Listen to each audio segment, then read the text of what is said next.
ነገ ሰርግሽ ሆኖ ዛሬ እሱን ማግኘት አስፈላጊ ነበር። ይቅርታ እኔ ልሂድ። ቁጭ በል። ታውቃለህ፣ ሁሌ የሚያስፈራኝ አለመወደድ፣ አለመፈለግ ወይም መጥቶ አልነበር። ሁሌ ያስፈራኝ የነበረው ስሜት አልባ በድንን ታቅፎ መተኛት ነበር። በእኔ እቅፍ ውስጥ ሆነሽ እሱ እንደምታስቢ ማሰብ በጣም ያስፈራኝ ነበር። ፍራቼን እውነት አረግሽልኝ አይደል? የኔና የሱ ጉዳይ ያለቀለት ነገር ነው እኮ። ዝም በይ አፍሽ እንጂ ልብሽ እሱ እንደማይል ጠንቅሽ ታውቂያለሽ። ወይስ ዛሬም ዓይንሽን በጨው አጥበሽ ልትዋሺ ነው? አንተስ ብትሆን አይደብርህም? እጮኛ እያላት እንደማታገባት እያወቅ ለምን ታባልጋታለህ? መጀመሪያውን ከወደድካት ለምን ተውካት? ሁሉም እኮ የሚወደውን አግብቶ አይኖርም። ማንም ሰውም እኮ የማይወደውን አግብቶ እያስታመመ መኖር የለበትም። እኔ እኮ እወድሃለሁ። ዝም በይ። እስካሁን የምትዩን ነገር ያልሰማሽ መሰለሽ? እሱ በመሆኑ እኮ ነው እስካሁን ቁጭ ብሎ ያዳመጠሽ። ዛሬ እኮ የመጀመሪያሽ አይደለም። ሰላይ ቀጥረህብኝ ነበራ። ቀልደኛ።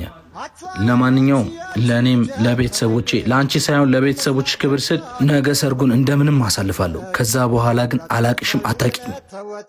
አያሃ ባታያት አታምነኝም ነበር። ግን እንዴት ቶሎ መጣ? እዚህ አካባቢ ነበርክ እንዴ? አይ በያንጎ ስለመጣው ነው። በፍጥነት በምቾት ለዛውም 30% ባነሰ ዋጋ። እንዴት? እኔ እኮ አልሰራም አለኝ። አፕሊኬሽኑን አውርደ ይሄንን ፕሮሞ ኮድ ስትጠቀም የመጀመሪያ ጉዞ ላይ 30% ዲስካውንት ታገኛለህ። እና እኔም አፕሊኬሽኑን ላወርደዋ። ይዙ እኔና አንቺ ጨርሰናል። ዩኒ ኒድ